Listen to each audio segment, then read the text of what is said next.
earthly life now. So Jesus wanted to explain to his disciples, both then and now, both there and here, how they were to function during this interim period between the king leaving and the king returning. During this time of rejection, he wanted to teach them how to live now in light of his return. Since he has not yet returned, we are in this period of time between his first coming and his second coming. And so the story, the parable, applies to you and me. Jesus says that a nobleman was going away, referring to himself, and he called 10 of his servants. And he told his servants, I'm leaving, but I want to give each of you 10 minas. A mina is an amount of money. He says, I'm going to give you each 10 minas during my absence, and during the time I'm not here, your job is to do business till I return.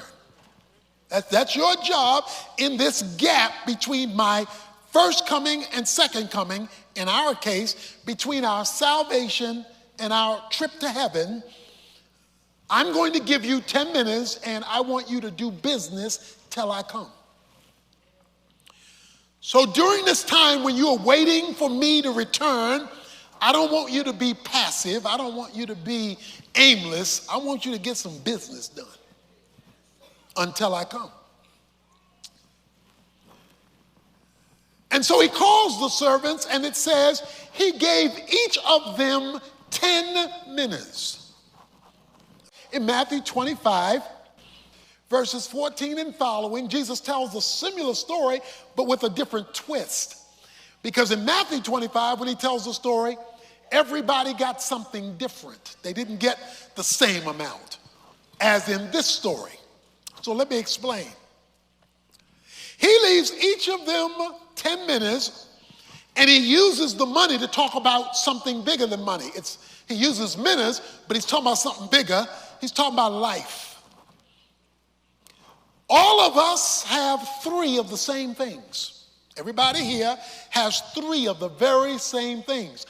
What we don't have is what he talks about in Matthew 25, the same amount of the same things. We all have the same things, but we don't have it to the same degree. The first thing that all of us have is time. Now, we don't have the same amount of time.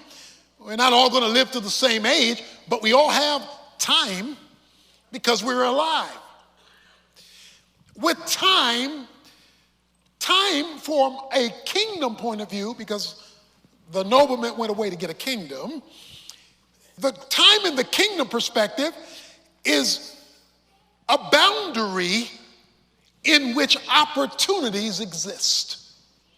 So within this thing called tick-tock, tick-tock, time is opportunity because you use your time to do things, to accomplish things.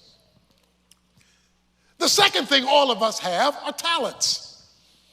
We have varying abilities. We don't have the same talents, but we've all been given capacity to do things for the king and for his kingdom, since the parable is about the king going to get a kingdom.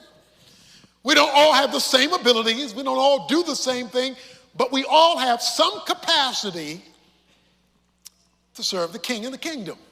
The third thing that all of us have are varying degrees of treasures, resources. Everybody doesn't make the same thing. Everybody doesn't have the same amount, but we all have some level of resource. So you all have time. We all have talents. We all have varying amounts of treasures, but we're not all equally valuable to the kingdom when it comes to doing business till he comes. We're valuable as people, but he's not talking about our value as people. All 10 were servants.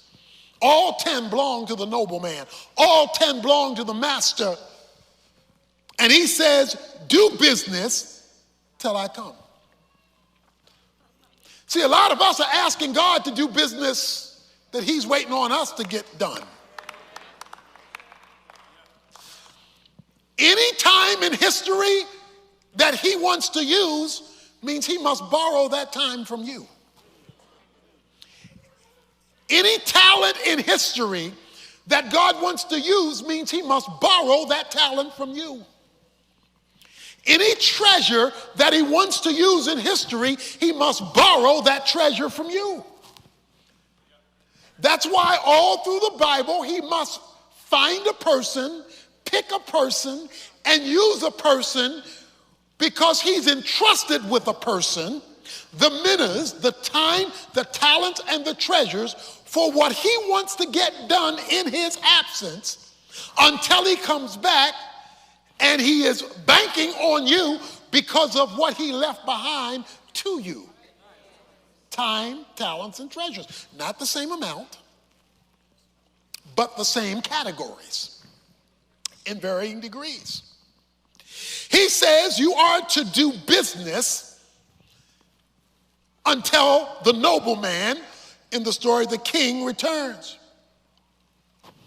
That you and I are stewards of what we have been left with while we live here since salvation.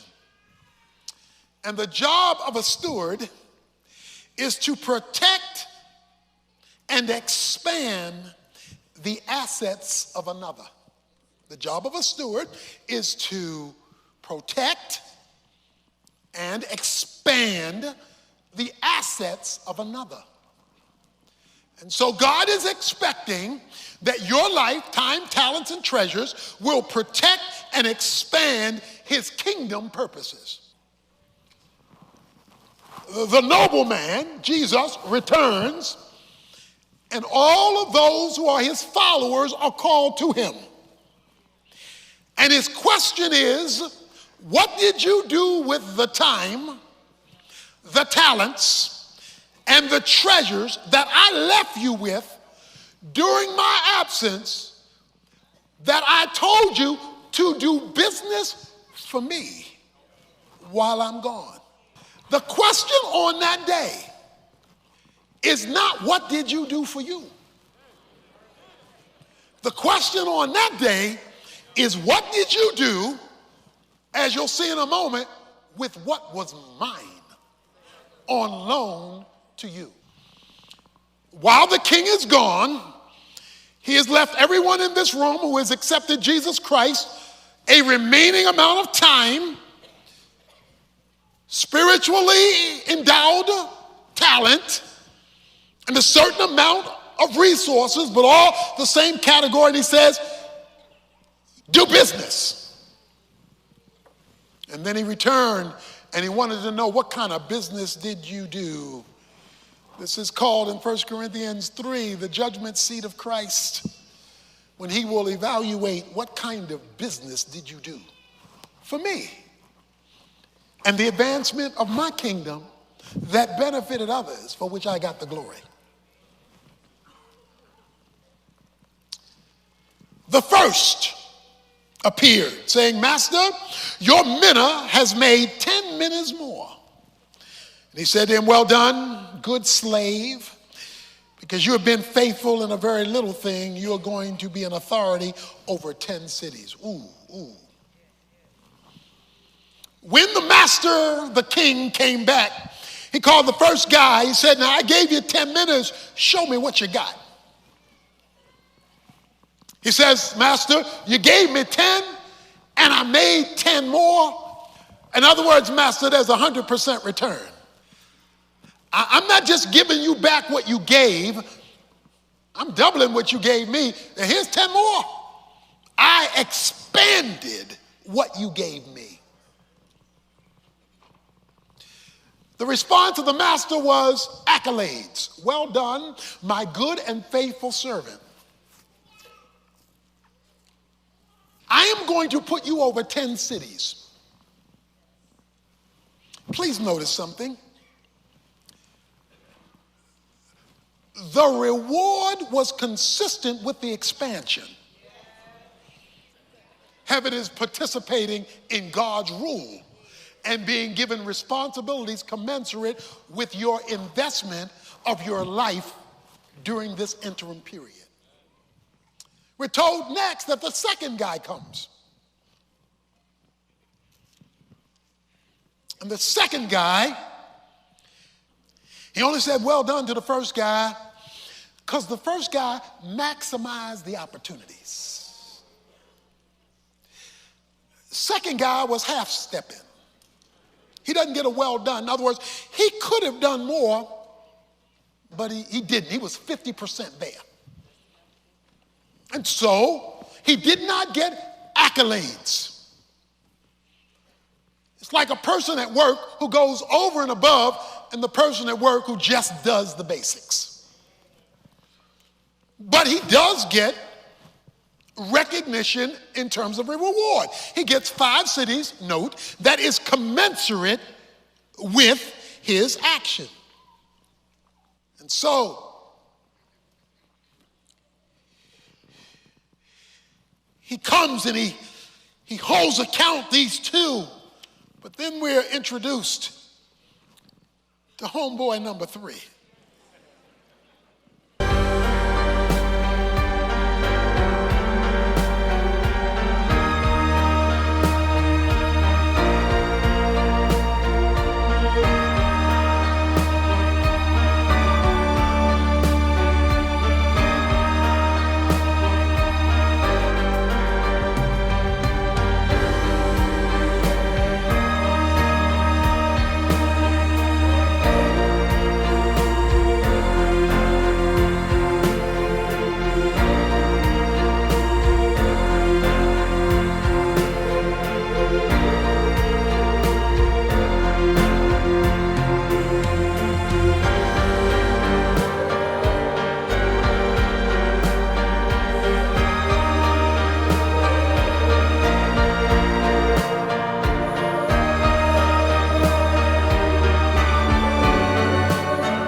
Committed follower. He says masters.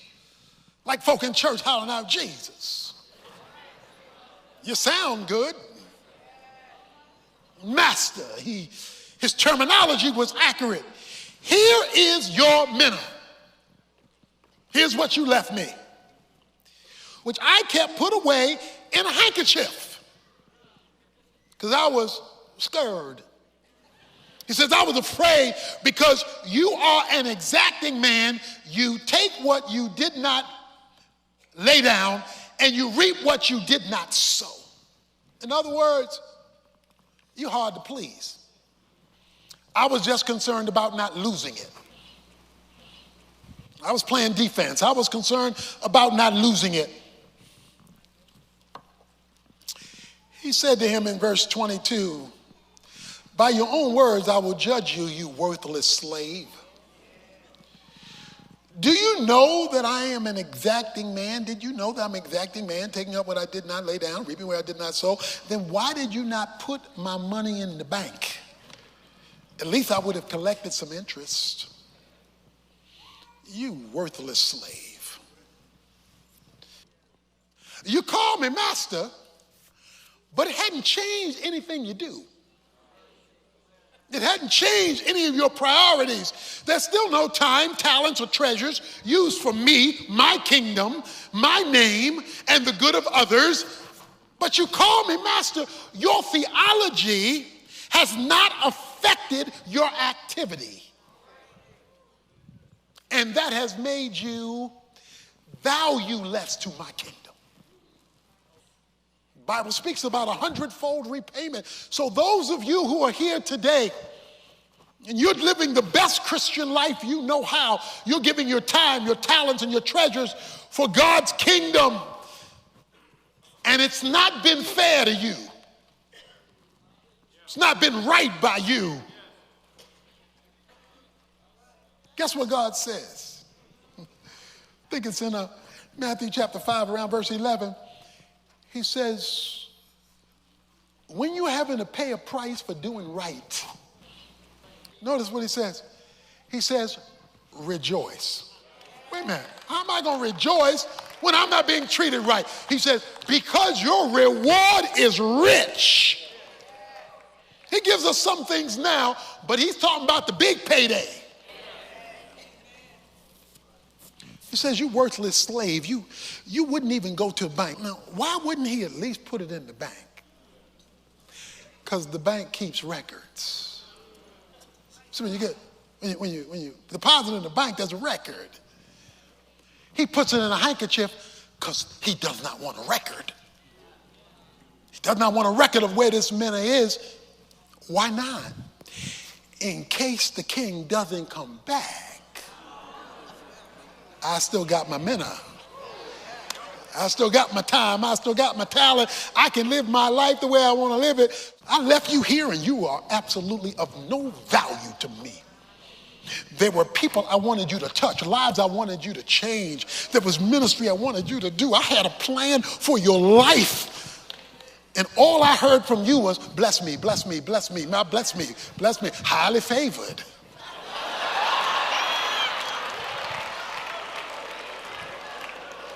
Less than highly favored. Says, you worthless slave.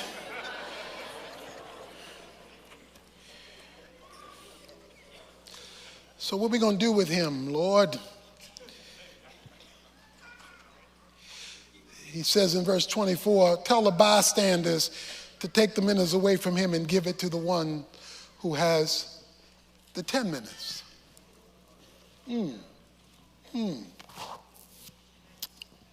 Tell the bystanders. So this is everybody watching your conversation with Jesus. This is all the other Christian friends that you knew who looking at your evaluation and your accountability and watching Jesus call you worthless. And then take his minas and give it. Let's give a bonus to the one who did 10. We're going to give them a bonus. See, because there are a few people here who not only going to get the 10 minutes, they're going to get the bonus. And the bonus will be God taken from you and given to them so that you wind up in heaven with less. You don't even wind up with what you started with because he's going to take that mina that you used for nothing and hand it to somebody who went all out for the kingdom and for eternity. What's the principle? What's the principle? He gives the principle in verse. The people say, but master, the guy already has 10. He says, well, let me tell you the principle. I tell you that to everyone who has, more will be given, but from the one who does not have, even what he has will be taken away. You don't get credit just for being a servant. You're saved by grace. You don't get credit for that. That's all of God. So you don't get credit for being a Christian. You get credit for serving the master and using the time and the talents and the treasures that he has entrusted to you for his glory, to advance his kingdom, for the benefit of others, to his glory. That's what he credits. You don't get credit for going to church. You don't get credit for saying I accepted Jesus when I was 10 years old. He says you accepted me when you were 10. You're now 70. Let's discuss 60 years of time that I gave you, of talents that I gave you, of treasures that I gave you over that 60-year period of time. Let's talk about that. Yeah, you get heaven because you're saved, but you get rewarded because you're a servant. So there's going to be a lot of transfer of wealth in heaven.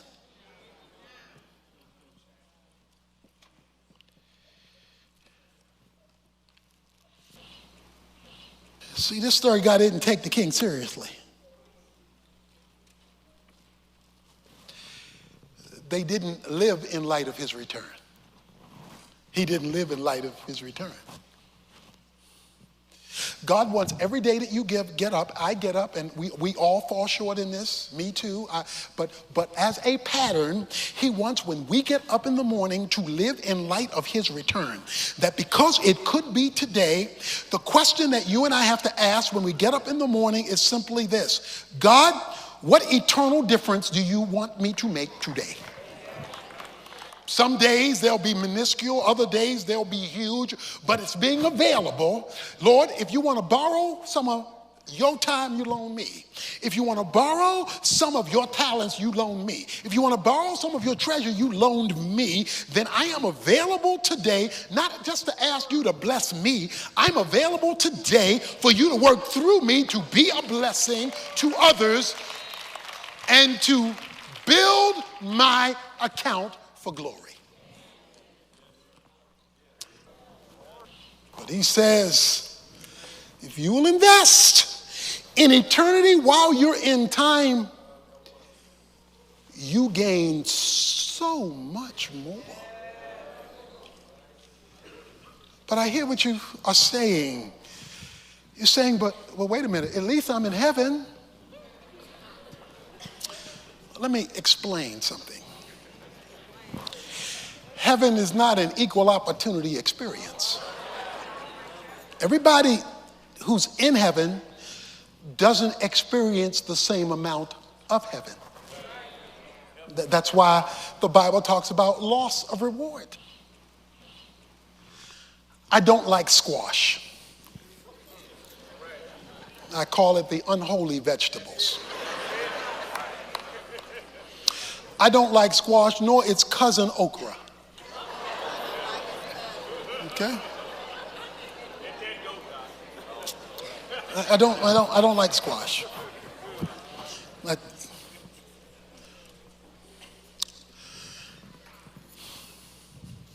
But suppose you told me, Evans, I want to make a deal with you. Say, okay, what's the deal? I know you don't like squash, but I tell you what, if you will eat squash for a year for breakfast, lunch, and dinner, for a year for breakfast, lunch, and dinner, 3 meals a day of squash,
I will pay all your bills for the rest of your life. My view of squash has greatly changed. My view, I'll never look at squash the way I used to look at it again. Because the reward for the inconvenience is so much bigger. The reward for the inconvenience is so much greater. What God says, if I can get you to see the eternal perspective, the reward for the inconvenience is going to be so much greater if you